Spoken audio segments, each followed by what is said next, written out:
Autre série cette semaine, vous le savez, vous l'attendez peut-être, un grand bol d'air dans les Alpes pour y découvrir les paysages souvent grandioses et l'histoire de quelques cols célèbres. Après l'Iseran et le Mont-Cenis hier, aujourd'hui, un col vraiment mythique pour tous les amoureux du Tour de France, le col du Galibier, que des milliers d'amateurs tentent aussi de gravir à vélo avec Jean-Marie Delot et Eric Nappi.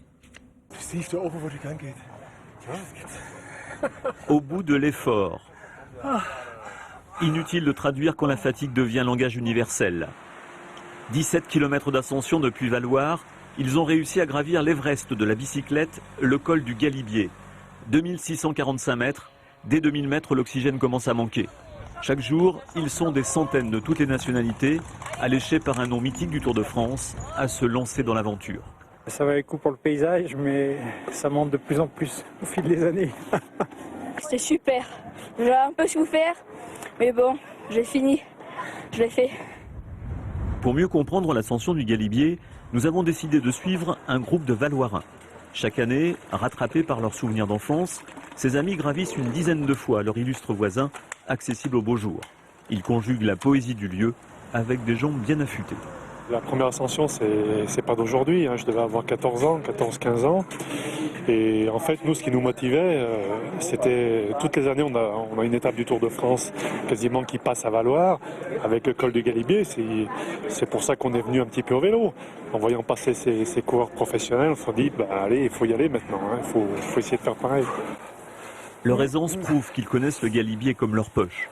Ils savent doser leur effort, partager un moment avec des inconnus qui souffrent et savourer le plaisir d'être ensemble. On connaît tous les endroits difficiles, surtout qu'il y a des passages qui sont très très difficiles. Bon, alors on gère, on va doucement, les parties un peu plus faciles. Surtout qu'à partir de 2000 mètres, le souffle est un peu court. On est dans une partie quand même très technique et très raide, puisqu'on est entre 12 et 13%. Les cyclistes traversent les Granges à 5 km du sommet, hameau habité 2 mois et lieu de vente de produits régionaux dans le Beaufort.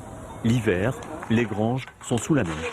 Les granges, les portes sont bien fermées, les volets fermés. Il ne reste plus que les marmottes qui hibernent. Ce sont presque les seuls animaux qui y a l'hiver. Et la vie du Galibier reprend fin mai. L'été, il y a les photographes de plage. David, lui, est photographe de col. Et bon courage, merci. Le jeune homme gagne sa vie en photographiant les coulisses de l'exploit.